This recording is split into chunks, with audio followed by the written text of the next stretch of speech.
কখনো কখনো আমরা নিজের মা বাবার ওপর কতটা রেগে যাই, মনে করি ওনাদের মন আমাদের দিকেই নেই। আমরা ভাবি ওনাদের কাছে আমাদের কোনো অস্তিত্বই নেই, আর তাই আমরা রেগে যাই। কিন্তু আপনি কি কখনো এমন অনুভব করেছেন যে আমাদের চোখ দিয়ে আমরা আমাদের নাক কখনো দেখতেই পাই না, কারণ তা চোখের ভীষণই কাছে থাকে, দুই চোখের মাঝখানে। কিন্তু যখন কেউ মুখে আঘাত করে, হাত সর্বপ্রথম নাককেই সুরক্ষিত করার চেষ্টা করে। মাতা পিতাও অনেকটা এরকমই হয়। আপনার ভালোর জন্য, আপনার সুরক্ষার জন্য তারা সবসময় তৈরি। তাই তাদের প্রেমকে কখনো সন্দেহ করবেন না। আবশ্যক নয় তাদের প্রেম আপনি সবসময় স্পষ্টভাবে দেখতে পাবেন, কারণ এই এক এমন প্রেম যা সর্বদাই আপনার সাথে ঢাল হয়ে আপনার রক্ষা করতে থাকবে। রাধা রাধা। আমরা সকলেই সময়ের গুরুত্ব বুঝি। সময় আমাদের তৈরি করে, আর সময়ই আমাদের নষ্ট করে দেয়। কখনো ভালো সময় আসে, আর কখনো ভীষণ খারাপ সময় আসে। তবে আশ্চর্যের বিষয় এটাই যে সব জেনেও আমরা সময় নষ্ট করি। মনে রাখবেন, সময় শুধু বয়ে যায়, কখনো ফিরে আসে না। তাই ভালো সময় আসার অপেক্ষায় সময় নষ্ট করবেন না। যা করবেন আজ, এক্ষুনি, এই মুহূর্তে শুরু করুন। তা সেটা কাউকে আনন্দ দেওয়াই হোক, বা নিজেকে বদলানোর চেষ্টা করা হোক, যাই হোক না কেন, বিলম্ব করবেন না। কারণ সময় শুধুমাত্র তাকেই সঙ্গ দেয় যে সর্বদা সময়কে সম্মান করে। রাধা রাধা। এই প্রকৃতি সকল জীবের সৃষ্টি করেছে, ক্ষুধার প্রবৃত্তির জন্য সকলে উদর দিয়েছে, আর ব্যবস্থাও করেছে যাতে সকলে পরিশ্রম করে ক্ষুধা নিবারণ করতে পারে, তাই না?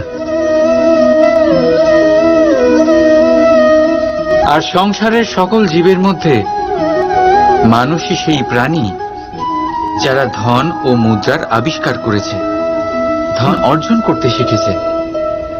তবে আশ্চর্যের বিষয় হলো এই যে সেই মানুষই কখনো নিজের পেট ভরাতে পারে না।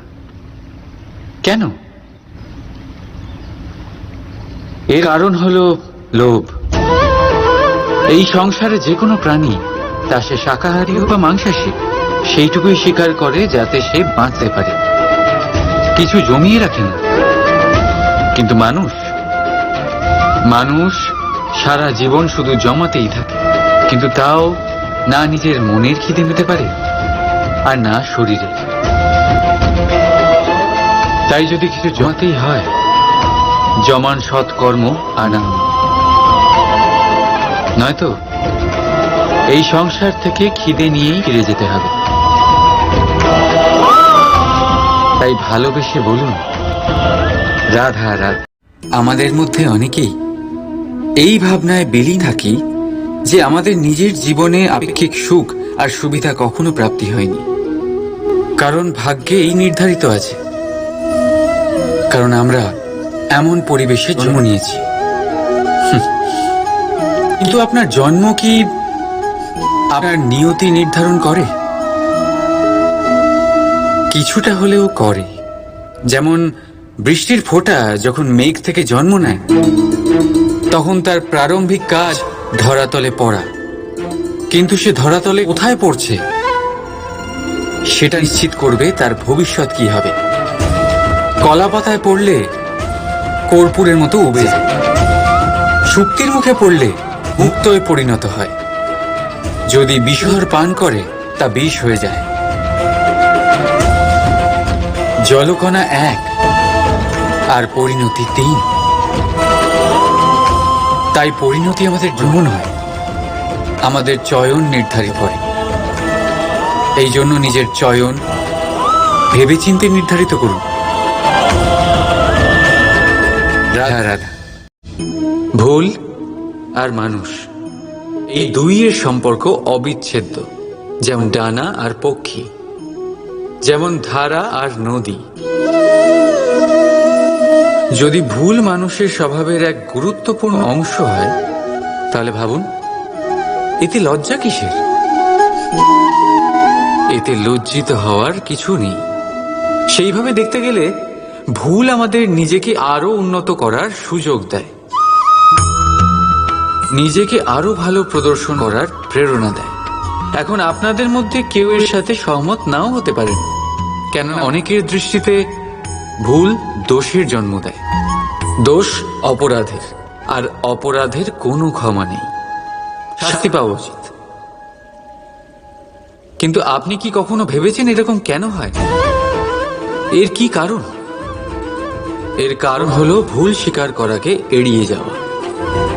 যদি আপনি কোনো ভুল করে স্বীকার না করেন, তবে সেই ভুল দোষে পরিণত হয়, আর দোষ অপরাধ। তবে মনে রাখবেন, নিজের ভুল স্বীকার করা সেই ভুল সংশোধন করার পথে প্রথম পদক্ষেপে দাঁড়ায়। আর সর্বদা মনে রাখবেন, অপরাধ হলো সেটাই সময় মতো নিজের ভুল স্বীকার না করা।